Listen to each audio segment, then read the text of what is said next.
Estudio Cavernas is a social architecture nonprofit organization committed to achieving sustainable construction in marginalized communities. It was since 2015 that Juan and Yago Cuevas Duran, with the whole team, have been using architecture to help communities not only physically through the provision of appropriate infrastructure, but also psychologically through educating and uplifting of the people's skills and confidence. It is their goal to ensure a process that an outcome that reflect and support the local culture, way of living, and the environment. So we have the privilege of having Juan here to tell us about all the good things the studio has done, but more importantly, about how empowering the construction process can be to the community in conflict areas. Thank you so much, Juan, for joining us in this interview. Thank you for inviting us. We're very happy to be able to share some of our ideas in your podcast. It's our pleasure. So, how did the journey begin for you in the studio? The journey began back in 2015, where I was working at the moment in Hong Kong in a bigger practice. My brother Yago, who is the engineer in Estudio Cavernas, was working in Galicia, the north of Spain, with natural Mm, materials. We had an initial plan of doing something different together, and our goal or our idea was to start a post-disaster architecture studio in the Philippines. mm, In order to do so, part of the research involved joining a team, which in this case was Agora Architects, which was a studio based in the right. Thai-Myanmar border, to learn a little bit about their practices and the way that the studio is structured. So during that time, I traveled. I was in Thailand working with Agora, while my brother was in Laos working in the construction of natural buildings, and we decided to join forces and start something together with in Thailand because we thought it was a really good moment. And after gathering a small team, we changed our mind. I mean, we were flexible about the plan, so we changed the plan and we started, let's say, our first project, which led to the second one, which led us to actually be still there now in 2020. Mm. So, what was it that hit the switch from, working in an urban setting to a local one, or even having that desire to build post-natural disaster architecture? Yeah, it's a good question because it's since we're more people because we work through collaboration. But initially we established it by me, which I'm an architect, and Yago, which is an engineer. We were both slightly unsatisfied with the environment we're working on. I was working mostly on working with parametric tools in China and Hong Kong, and I joined that kind of work because I thought it could affect a big number of people. So I thought it would have a big impact in the creation of, let's say, new hotel chains or even new cities. When I was in China, Mm, and my brother was working with natural materials in the north of Spain. A lot of experimentation, a lot of alternative techniques, and since he encountered the reality of Europe and many of the developing places is that using natural materials is more expensive than doing traditional concrete housing. mm, So he was a bit disappointed with the difficulty of implementing all his knowledge, research, and studies. And I was slightly unsatisfied because I felt the tools we were using, they were really good on paper and they created very beautiful images. But the reality, again, in implementation was very far from what we sold. So we called green building a green city. Yeah, the rendering was quite green, and the structures were parametric, but I didn't feel it was impacting. I didn't feel it had the impact I wanted. Therefore, we decided to join forces, to combine efforts, and to start something that was very meaningful for both of us. mm. I see. So, from the surface, what would be the main differences designing and building in both environments, in the urban and what is it? Would you call it a rural environment? Yeah, it's rural conflict areas, developing countries. Mm, Um, Of course, there are many differences. I wouldn't say I would not say it's completely different because a project still has the similar stages, which is from preconception to execution and then handover. So let's say the different stages still exist both. But number one and the most noticeable one is the scale of the projects. We have always wanted to keep it small because that way we are able to actually control every stage as a team, to control every stage and to control every detail of the building. Whereas when you work in bigger teams, in bigger offices, there are specialized tasks in which you might not be able to get involved or you have less knowledge of. And we decided, number one, the scale was going to be, that was one of the parameters that we wanted to have under control. It was the scale of everything we will do is not going to be controllable. So let's say that that idea of impacting many people, it becomes more realistic, which means let's affect the number of people that we are able to control the outcome of it. And then the second one, and one of the biggest, is realizing that we cannot operate by ourselves.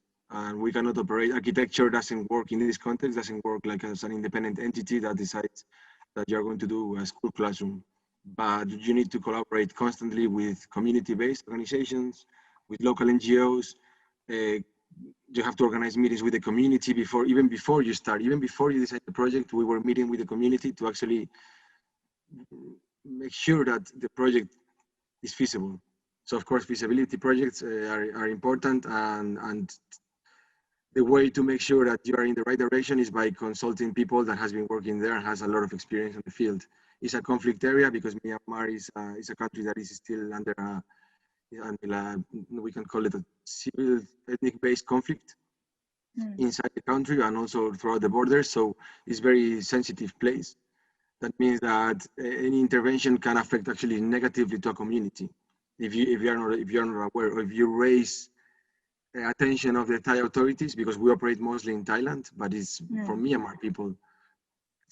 We know examples in which in which people was trying to do something good, let's say for migrants, and this brought the attention of the Thai authorities, and actually the community got in problems that they wouldn't have had if they didn't have an architect trying to provide.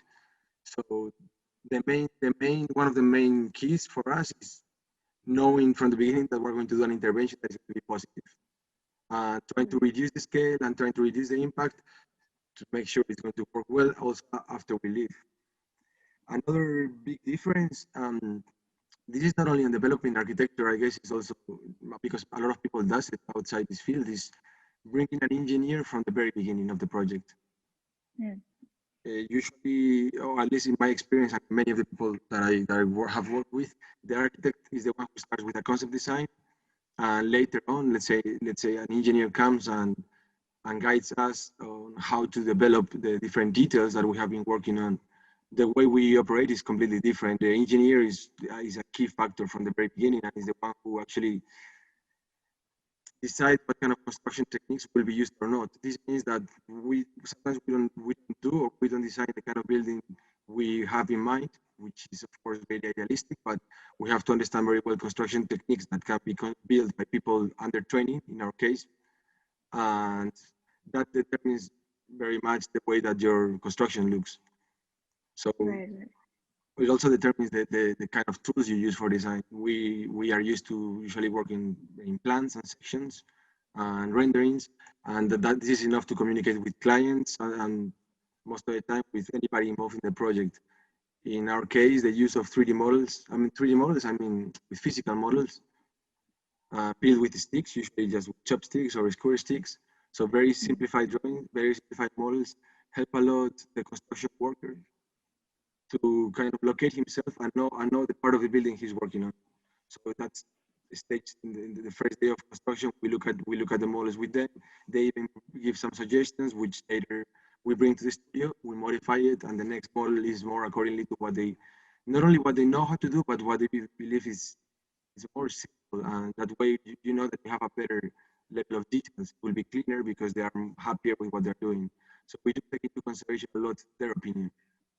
And this is something that in a bigger scale, you rarely have contact with the construction workers or with the construction manager. You talk to an engineer, which then he communicates to a construction leader, and then he talks to a construction worker.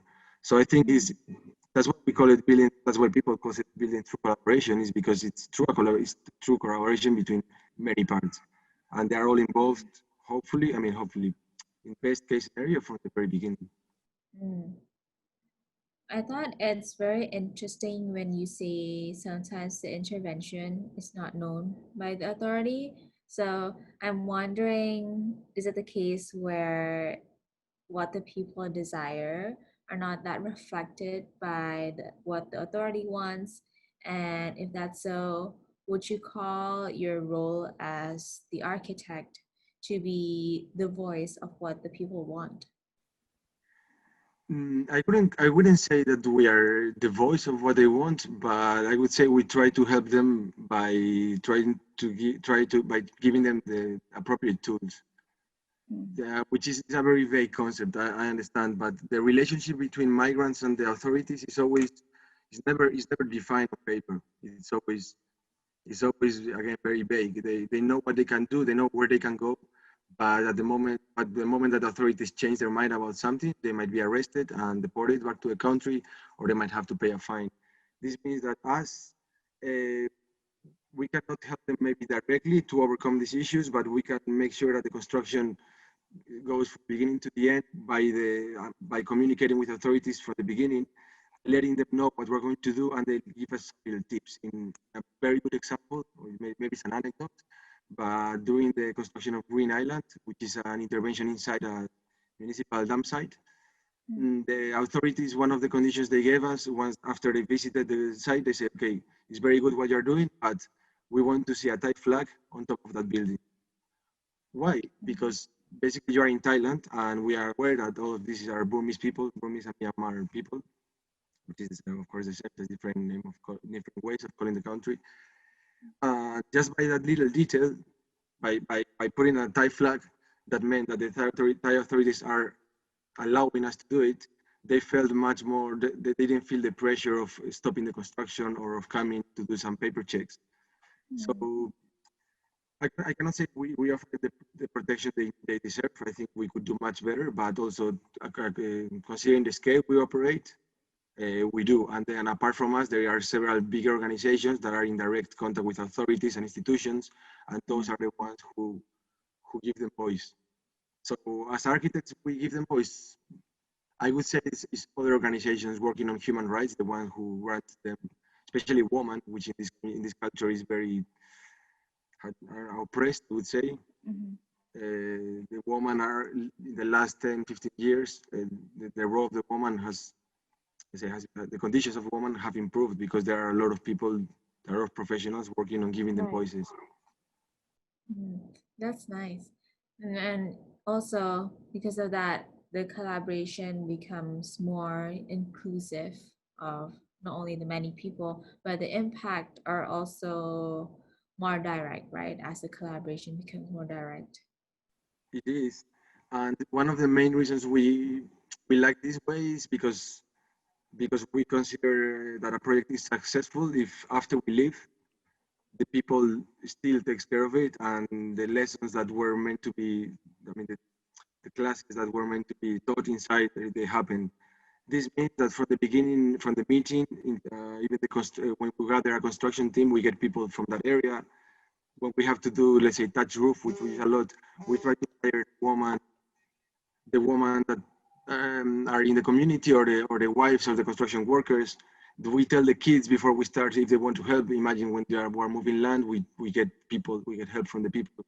And that way they somehow volunteer for their own infrastructure. When we finish, it belongs to them and it will be run by them.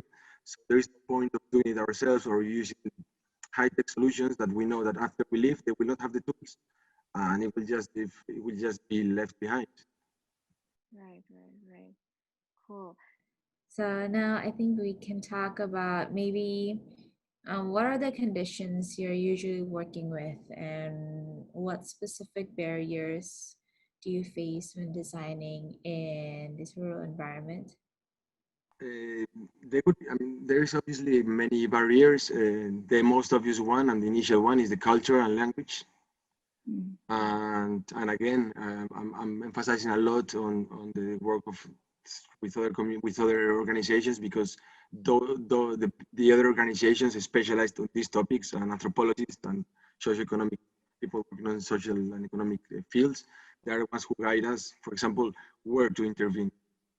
So even if maybe you might be thinking that a very small town in a riverside, which has an amazing landscape and doesn't have a school, it's a suitable place to build a school, and some people does it that way and they raise funds. But what we do is we consult people that has been there for 10, 15, 20 years, because this war has, I mean, this conflict has lasted over 70 years, which means that there's people that has spent their whole lives studying Myanmar displaced people. We don't feel confident to propose where to do it. We talk to our people, we propose where we think we could intervene, and then we get suggestions of which places are the right. So number one is the cultural and language, and number two is the initially we had a very naive attitude towards where to build and where was the suitable place, and we got many very good explanations of why not to do it in certain places. There are many different reasons, but that's one of them. The second one would be uh, related to culture, but for example, when you are trying to structure a team, you usually want to choose a leader. In our case, we thought, okay, the most skilled person will be the construction leader, because that's the way that we have been, the way that we have operated all our lives. We also we learned it not through consultancies, but we learned it through our own experience. We created a conflict in the team because one of the younger guys was the best one. We said, okay, you're going to be the leader. The next day there was a huge conflict. Some people left, and we realized that we should have counted with other people to let us know how to structure a team. You cannot choose, because the younger person will not feel entitled to give orders to an older person, unless the older person from the beginning has accepted his role and he's the one who's carrying stones rather than laying the bricks. But this has to come from the very beginning. If they all consider themselves equal, the age is super important. Even in the languages, I don't know in Indonesian, but even the languages determine if you're talking to somebody older or younger. Wow. So this culture-related thing was one of the ones that we committed. We slipped a little bit, and then we learned. Apart from that, it's also working in a very flexible way, because we work very light on paperwork, let's say, and on licenses. So we usually have the right to build, and we usually have some papers that explain that let's say a migrant center is entitled to use that land, but people doesn't want to sign contracts, let's say, many of the times, because they don't want to face the legal issues that this could come. So we have to start a project knowing that it could be stopped at any moment, which has not happened, but we need the flexibility to understand that at some points we have to change. Yeah, that's interesting. You know, the cultural reference. So you and your team are learning from the people, and I'm sure the people are also learning from you guys. You know, the maybe organizing skills or work ethics, etc. We definitely learn a lot from them, and also we learn a lot about what they prefer doing, or what it has, what is difficult. Not difficult, or maybe some things they don't like. Also, the construction techniques we use, for example, we try to choose labor-intensive materials that require a lot of labor, which would mean that we will hire a lot of people for a longer period of time. The example of ramped earth walls, we consider it the best kind of solution, because we do it by creating a formwork, which later we put layers of dirt mixed with a little bit of gravel and a little bit of cement, and we don't use mechanical tools. This means that it would be impossible to do this technique on a developed place without the use of machinery. But here you're trying to stimulate the economy by hiring more people more time. We learned, for example, that tampering, which is the method of building these walls, is something that they like, they enjoy. It's quite easy, quite straightforward. Everybody seems kind of proactive about doing it, and we do that. But then we learned that painting is something that for some reason nobody wants to do, and we cannot say they hate, but nobody likes it. So we try to avoid paint. Try to avoid paint, or to apply as many layers. So yes, during construction we have to play flexible about what they like to do or what they prefer to do, because the outcome will be better. Mm. And it's like giving them a sense of purpose, right? Or like a mission. They are somehow part of the design of the project. The outcome depends a lot on what they want or what they like. Yeah. I also noticed that you had brought up the people's involvement and confidence over time, right? And that building in this site environment had a very direct impact.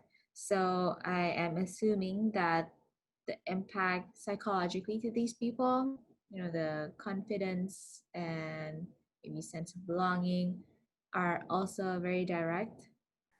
We we like to think so, and our aim is to create, as you mentioned, like let's say an empowerment tool through construction. It's very obvious that if you are proud of the place you live, or if you are proud of the community or your neighborhood, the way you see yourself changes too. So we do think that architecture is definitely an empowerment tool, but in our case would be more direct, let's say construction itself, because Right. construction jobs in some of the countries they are not something, let's say, to brag about if you work in construction, but we do allow them a lot of time to learn new techniques and to learn, not new, because most of the times they're inspired what they do. Just we give them enough time to be confident with them.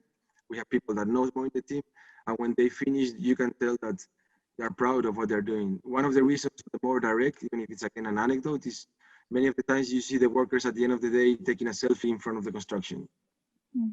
and then they post it on social media. I think if they wouldn't be proud of what they are doing, they would not be showing their face behind the work. And this kind of situation leads us to think that somehow most of the times it does work in that way. They're proud of what they do. They take pictures. They hang out even there after work.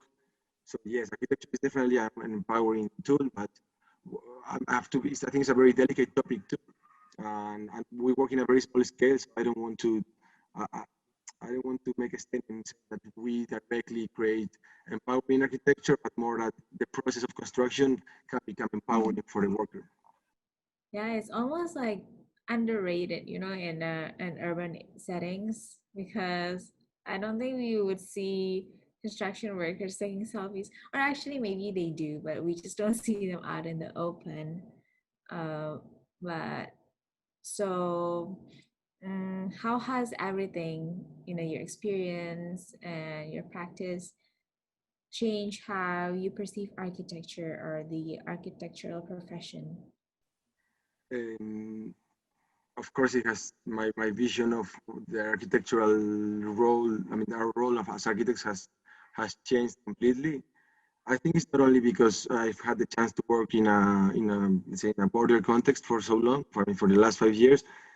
It's just a matter of also spending more time doing architecture, and many of the ideas that at least I had when I finished school, and many of us do, many of architects do. Aesthetics are a huge part of our training. Judging aesthetics and construction solutions is a huge part of our work. Right. Nowadays, I see that our role, architecture is just a very small part of a successful project, because the way we try to mostly intervene in questionable infrastructures. Architecture is important, of course, but if you don't combine it with those community meetings that I was talking about before, or if you don't monitor what happens with the building the next 2 or 3 years, I don't think that your role as an architect was that important. I think that is a half, that you're only taking care of half of your duties. I think it's not Right. only in architecture. I think more and more people object designers, industrial designers are also considering now what the afterlife of an object is, obviously. Whereas before you could do design something that looks good, it sells good, and you don't care. And nowadays it's super important to actually, from the very beginning, consider what materials you're going to use, and if they are, and Right. how much are they going to be, how easy it would be to recycle them in the future, or the life cycle of the object. So I think, or maybe I have a positive vision of this, but I think every field related to design is good, is understanding better the situation, and how sustainability is not just a matter of making something green, but you have to consider the economics of the place, the social status of the Mhm. people you work with, and of course the materials look and the outcome. Mm. And in, when you said to be more involved in the building process, I'm sure it's not only for the architects, but also for the contractors, the builders, and anyone who collaborated into building it to maybe in 2, 3 years later go back to the project and see their work. And so in a way, it can be something that is very empowering, and it can be something that keeps them going. I think so too, and good examples will encourage communities to accept foreign projects, let's say, foreign initiative projects in the future, whereas one or two bad examples would create the idea that let's say, foreign aid is not what they want. And I'm saying this because I've heard from a lot of people say that they don't want people to help them from outside because there was a school that they built and they didn't consider the rain, for example. They built it in the dry season, then they left, it started to rain, and it was a mess. So a lot of people in that area, they are not very willing to hear another foreigner propose solutions to their land. And I think they're completely right, because it's based on their experiences, it didn't work out, and they are maybe not willing to see a second time. They're just like closing up. So I think good examples can lead to better. And also, um, and also, I think good examples can lead other architects that are usually younger ones still try to realize what they want, what they like. Good examples can make the field more attractive, because before it was much more difficult. But now with communications, like with the kind of communications we have nowadays, it's kind of easy to work on a remote environment and still have access. You can have a library that you can access online, for example.